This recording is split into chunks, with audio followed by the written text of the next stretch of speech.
This spring major was incredible. It featured pretty much everything you could want out of an RLCS event live. Everything from the crowd getting super into it and interacting with the teams, to just some incredible goals and clutch moments, and even the whiffs and the moments that will be talked about for weeks to come as we lead into the World Championship. So with that, I thought I'd do something a little different for this Spring Major recap. I'd recount the top 10 moments, and these are my personal top 10 favorite moments out of the RLCS Spring Major for 22-23. Without further ado, we'll get into some honorable mentions. Now, I wanted to include a couple moments that, although they didn't make the top 10, were still quite notable at this event and deserve to be talked about. And first up of our honorable mentions is Team Elevate. Now, Team Elevate won the first game, a game in their first series versus Team Vitality, something nobody expected. I think pretty much everyone had them getting swept out of the tournament, losing 3-0 twice, no matter who they faced in their second match, and especially not taking a game off the first seed in Europe, Vitality. This was the first game win for an APAC team against a North American or European team since over a season ago when Detonator took a game off FaZe, and this was the first time an APAC team ever took a game off Europe. And honestly, Elevate looked good. There were at least one game I believe was a blowout, but for the most part they were keeping these games close, and there was at least one other game that was a one-goal affair. They really looked good against Vitality, and now you could chalk some of it up to being Vitality's first game on LAN with a rookie, but at the end of the day, Elevate were looking much better than anyone expected, and taking a game was a huge moment for them, enough that I felt it deserved an honorable mention on this list. Now, the second honorable mention is when Ninjas in Pajamas beat their Brazilian counterparts, Furia. Now, this was huge for Ninjas in Pajamas, and especially for Astramic, because Astramic had lost multiple teammates to this Furia squad. He had lost Yan in the past, and he had also lost, funnily enough, didn't mean for that pun, but he lost both those players, got poached by Furia in the past, and now he finally beat the team, including two of his former teammates. And this was a huge win for them. It clinched their spot in the main event, and not only their spot, but because South America had a spot in the main event, it meant that Team Secret was now qualified for the World's Wildcard. So not only was it a huge moment for Ninjas in Pajamas for all those personal reasons I mentioned, and just to beat their fellow Brazilians that moved to North America, it also locked in an extra spot for their region at Worlds. It was just a huge win, and a major moment for this Ninjas in Pajamas squad that has had ups and downs across the season. And those were our honorable mentions. So now, without further ado, we will get into the top 10 moments from this Spring Major, and there are quite some incredible ones on here. So, first off is Rule 1's victory against Crew on day 1. Now, I had highlighted this match in my prediction videos as one of the most exciting first round matchups. These two teams were neck and neck. And although Rule 1 was coming in as the 10th seed in terms of points, I think a lot of people really thought of this match as like a toss-up. It could go either way. And it was a huge win for Middle East and for Rule 1 to knock off Crew early. It set them up with a much better bracket later on. And spoiler alert, I should have said this earlier in the video, spoiler alerts, because I'm spoiling the major results if you haven't seen it. It was huge because Crew struggled in the lower bracket. They ended up facing the loser of Genji BDS. It was Genji, and that's no easy matchup. And Crew ended up losing. So I think it was major. The fact that Rule 1 got this one over Crew really set up the rest of their run quite nicely. And it was just a huge win for MENA to help solidify why they deserve more spots in these RLCS majors. Now moving on to my 9th moment. It was when Complexity beat Liquid on day 1. This was another one of those matches on day 1 in the first round that I had circled from the get-go. These two teams are going to be neck and neck, and I know most people had Europe doing better and overall power ranked higher than North America, but I personally had Complexity winning this match, a correct prediction, and it was more so just off of the experience Complexity has in tournaments like this, and the fact that Liquid can sometimes struggle to get started. Liquid's by no means a bad team, not at all, but Complexity winning this was huge for them and huge for North America. As we'll see a bit later in this list, North America struggled in this event, especially on day 1. So this was a huge win for Complexity, and it set them up with a duel against Vitality later on.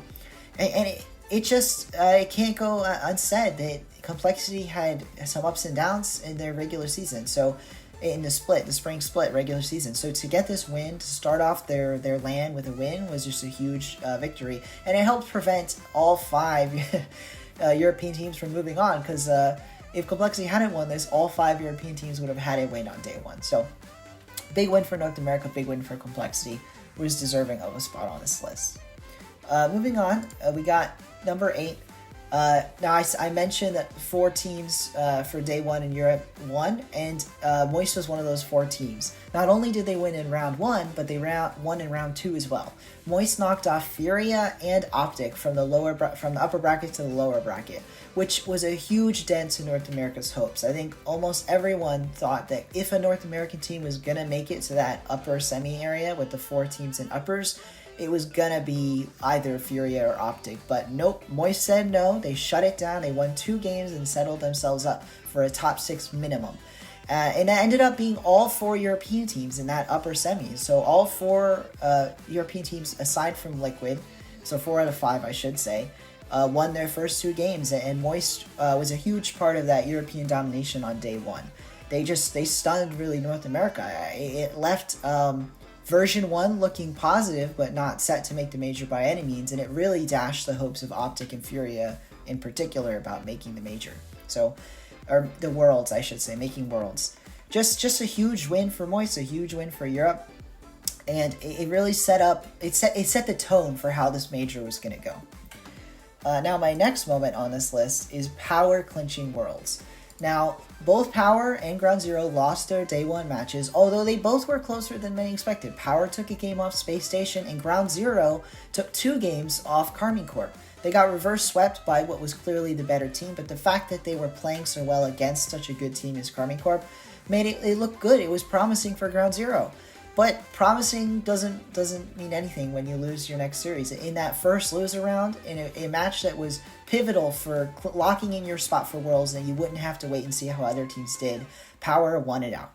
They won it out against their Oceanic rivals, and they secured that spot at Worlds. And it was a huge moment for Power, a squad that many had thought would be a super team in Australia and Oceania. And instead, they were struggling like right in the middle of the pack. They almost lost their world spot, but they locked in when it mattered, and they sealed their spot at Worlds. And it deserves a spot on this list because it was such a big win for them. It's such a big win for Australia, for OCE. And yeah, now I'll move on to number 6 on the list. It was Genji's entire lower bracket run. Now, they had quite a run here. They went through quite a few teams to land themselves in top 6. Most notably, they started off with Crew, and that was a solid win for them. They had to get that win. They had to do well because otherwise they'd be out last in the event. So quite a bit of pressure. Then the very next round, they faced the number 1 seed out of North America, Space Station, a team that they lost to this split. And it was just quite... It was a close game. It went all the way to Game 5. And if they hadn't gotten that win, Genji's season, although they would have been going into Worlds as the 1 seed, it would have been looking grim. Because they need to be winning, not just against... international teams like Crew. They got to be winning against their own North American teams if they really want to have a shot at winning Worlds, right? But they clutched it out. They won the Game 5, and that went them on to lower bracket round 3 against Liquid. A very important match because at this point, it was looking grim for North America. Genji was one of only 2 North American teams left along with Complexity, and if they lost this, it could be the end of North America. But they locked in, and they won their series against Team Liquid. In a match that was their first with a crowd, they had the crowd behind them. Genji managed to win it out in Game 5, a very close series. And it really did take everything out of Genji, and even apparently Jack just basically pleading to the crowd to cheer for them as the last representatives of North America. It took that, but they did come out on top. But unfortunately, their run ended in the very next match. And although they did lose at top 6 to Team Vitality, it should get noted that it was an absolutely fantastic run from the lower bracket. They lost round 1, and they had to fight all the way from lower bracket round 1 to make it to top 6. And despite losing in a sweep to Team Vitality, it was an excellent run. And as we'll see later in this video, if you haven't seen how the major went down, that was a respectable loss to a quite dominant Team Vitality. So, all in all, just an incredible run. Winning 3 matches in a row was quite a feat. Only 2 teams won more than 3 matches in a row. That was Team BDS and Vitality in this event. So it was quite a run, and it deserving of a spot on this list, one of the best moments. Now my next moment, now we're breaking into the top 5, is when Team Vitality beat Carmine Corp in a Game 7 overtime. And this was honestly, frankly, just quite exciting. It was a huge win for Carmine Corp, for Team Vitality, because if they didn't win this, they were out of the tournament. It's top 3. You're trying to fight for your spot in the grand finals, and there's nowhere to go. There's no turning back now. It's all or nothing. You have a rookie on your squad, and yet Vitality manages to pull it out. And not only did they pull it out, it was that Game 7 overtime. It literally went to the bitter end. And quite frankly, it's just an incredible moment. One that I witnessed in the crowd. And I don't think I'm going to forget anytime soon. And it's just a fantastic series. A fantastic series from both teams. Carmine Corp played their hearts out. And I think that they're deserving of this moment on the list just as much as Vitality for making it such an entertaining series. And with both players on both teams popping off, not only to the cameras but to the crowd, it just had a lot of energy. A fantastic match. One I highly recommend watching back if you didn't. It truly is one of the top 5 moments of the major. Now, our next moment on this list is when Team BDS sent Vitality to lowers. Now, this was an upper bracket. It was on day 3 of the event. I also witnessed this one live, and it was quite a match. Everybody had Vitality either winning the event or going quite far in their prediction brackets, and although no one was, underestimating BDS, I think it would be clear to say Vitality were the favorites. They beaten them in region multiple times in regionals, and at the end of the day, they were looking clear of everyone in the region. But BDS came, and they were not playing around in the major. They came to the series prepared. They have a lot more LAN experience, to be fair, to Team Vitality, and that kind of showed in this first match. The crowd was more cheering for BDS than Vitality. That also seemed to have an effect. And with quite a few overtimes thrown in, BDS still won the series 4-1. They only dropped one game, and it honestly is the best BDS had looked all season up to that point. Now, there were some mistakes on Vitality's part, but it was truly solid Rocket League BDS was playing, and just a fantastic series. Maybe a little bit biased here as a BDS fan in the crowd, but it was just an incredible series, deserving of such a high placement on this list. It's a great moment. Now, the next moment on this list is one that I think truly will be in the history books for years to come. And that's the moment when Farah turned the crowd to Team Vitality's side. I'm going to just play the moment straight up for you to see, because this is just a moment in Rocket League history that I think we'll be remembering for a long time. Easy. And on that, I'm going to ask if any one of you, because, all right, I'm going to need you guys, because you know, like, we're pretty tired right now, to be honest. Like, the series have been pretty long, and I know you guys have been cheering for BDS, so I'll give that one after the, bracket reset. But, for the first series, I want you guys to have, a great experience, but I want us to have a great experience. Root for us, and in exchange, I will trade my Vitality flag against an NA flag if anyone has it right now. If anyone has one right now, or any sign, I will trade it, and I will wear it, walk out on stage if you guys cheer for us for the first series, just to help us get the bracket reset. And then you guys can do whatever you want. And that wasn't the end of it. It kept going. The crowd didn't just cheer for their walkout. They cheered every time Vitality scored a goal, every time they waved the flags. The players were getting into it. Zen kept waving the flag repeatedly. He just was soaking up the crowd. You could tell that Zen was playing better because the crowd was cheering him on.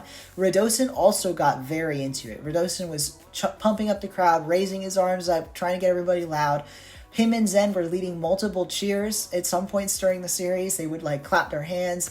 If you were in the Boston, you know what I mean? It was just a series of repeatedly faster claps. It just was, they really were controlling the crowd in a way that I don't think anyone's been so entertaining in terms of crowd control ever at an RLCS LAN.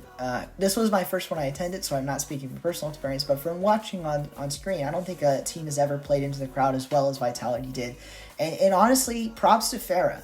I think it's one of the greatest coaching moves we've ever seen, because he knew it was impacting his team, and so he did what he had to do to get his his team that advantage, and what an advantage it was. They were playing like they were different people, especially Radosin, because Zen was playing well like the whole event, especially after the first few series, whereas Radosin had some shaky points. But when he had the crowd behind him, he was playing much better. He still had his own goal in the grand final, but the point was that on the whole, he was just playing lights out. And that's why this is such a high moment. But it did get beat out just because it was an off-the-pitch moment. I think in terms of off-the-pitch moments, though, this is like top-notch. Can't be beat. But there were a couple on-the-pitch moments that beat it out. First off, number 2. We have Rule 1's lower bracket run. It was honestly insane. They won their first match against Crew, but then they got swept by BDS in the upper round 2. So that meant that from day 2 forward, they were playing from lowers. But Rule 1 did not disappoint. They won 3 matches in a row against 3 different regions and locked in a top 4 finish. The first top 4 finish for MENA since last year, when in Spring Major of last season, Falcons got a 2nd place and made the grand finals. And for a little bit, it looked like Rule 1 might repeat that. But they ran into Team Vitality in lowers, and there wasn't any stopping that Vitality machine. They got swept 4-0 to end their top 4 run, but all those games were close. And I do want to point out a specific match. In the 3rd game of the series, it was a 12-minute and 2-second overtime. The longest overtime on record for an RLCS LAN. So, Rule 1 put up a fight. I don't want to discredit. It may have been a sweep, but you don't get closer sweeps than 3 overtimes, and one of the 3 overtimes was 12 minutes. If a couple things had gone a different way, if they'd been a little more lucky, Rule 1 could have won some games in the series, perhaps even won the whole series. But ultimately, it was Vitality that came out on top. But that said, just to get to this point, Rule 1 had just an incredible run. They beat Power, who were coming in off of making Worlds, so they kind of had like all their... they had everything, all their pressure was off of Power. But Rule 1, still with a lot of pressure on them, managed to win it. They reverse swept Power and ended with a Brazil in the last game, winning 7-1 in that Game 5. They went on to beat Complexity as well, a team that almost beat Vitality, a really good team in Complexity. They beat them. That's something I didn't predict, and it really goes to show that even though some people had Rule 1 going far, and I even had them at top 6, they were coming in as the 10th seed. This was an underdog run. They were not expected to get top 4, and they beat some teams that I and others would have power ranked over them. Then they beat Moist. Now, I didn't even have Moist that high coming into the event, but Moist performed very well at the event and had an earned top 6. And just beating that team Moist to get top 4 and make sure it wasn't all Europe top 4 was just quite a finish for Rule 1. And it not only did it, I should say, it didn't just get them top 4, it locked in a main event spot for Rule 1. They will be in the main event at Worlds. They do not have to play wildcard. And you know what that means? They earned an extra spot for their region. Twisted Minds, with that win against Moist, they earned Twisted Minds a spot in the Worlds wildcard. So any Senzo fans, any SMW fans, are going to be very happy that Twisted Minds have made Worlds. And it was just an incredible run. Truly deserving of a top 2 spot on this list, because just the moment, the crowd getting behind them, those wins against Complexity and Moist had a crowd there, and it was just incredible. The crowd was behind them for a lot of it, and you could just tell, like, this team has that spark. I know Falcons has had that spark in the past. Sometimes at times it may seem they've lost it, but if the other teams in MENA have that same spark, because I obviously haven't seen those players play on LAN, if all 3 of Twisted Minds, Falcons, and Rule 1 have that spark, they could do some damage at Worlds. It was an incredible run. And yeah, that's pretty much it. It just truly a remarkable run from 3 rookies on LAN. I don't think I've seen such a great run from an all-rookie team in a while. And now we're moving on to the last moment on our list. And now, if you've been paying any attention, it probably isn't a surprise which team has this moment. It's Team Vitality. They won the event, not only beating BDS in the grand finals, but beating them twice. Pretty dominant fashion, 4-2 and then 4-1. Now, a lot of people will focus on the fact that on the last game, on Game 5, that Vitality won the event. There was an open net miss by Seiko, by Team BDS, but Vitality was looking the much better team throughout both series, and with the crowds truly surging behind them, chanting like chants of USA and NA, because of that moment where Farah got the crowd on his side by carrying American flags and North America on top signs. With the crowd behind him, with all the momentum, I truly believe that Vitality would have won that last series regardless of that open net miss. And they truly looked like the dominant team. And it's just a historic moment for this Vitality squad to win. Alpha 54 has never won a LAN, and now he's finally got one. He's been one of the best players in the world for quite a while, since at least Season 8, RLCS Season 7 or 8, I should say. And it's just a big moment for him. It's a big moment for Zen. He joins the ranks of only a few players to win their first LAN. I think it's Extra, Monkey Moon, Mark by 8, Chronic, and someone I'm forgetting. Like 5 players. He's now the 6th player to do it. Quite a short list that Zen's joined there. And in general, all of them. I mean, Radisson's first LAN win in his second LAN, a moment people might have thought would never come for a player like Radosson. I mean, he's looked much better since Zen joined in the winter split as well. But he's been hanging around the top of Europe for a while now. So this is his first LAN win. And Farah, I mean, last of all, Coach Farah, now he's the first person, I should say, to win a major LAN as a player and as a coach. Now, his 2 major LAN wins were not RLCS majors. It was before there were RLCS majors. But almost everyone would put one of the old DreamHack style LANs at about the level, if perhaps a little lower than3 major. So, point being that he has won majors as a player and now as a coach, the first to do so. Just a huge achievement. So all 3 of the players and Coach Farah should feel incredibly proud of the winning Spring Major, and it's just the highlight moment of the entire event. Especially, I want to point out the lifting of the trophy.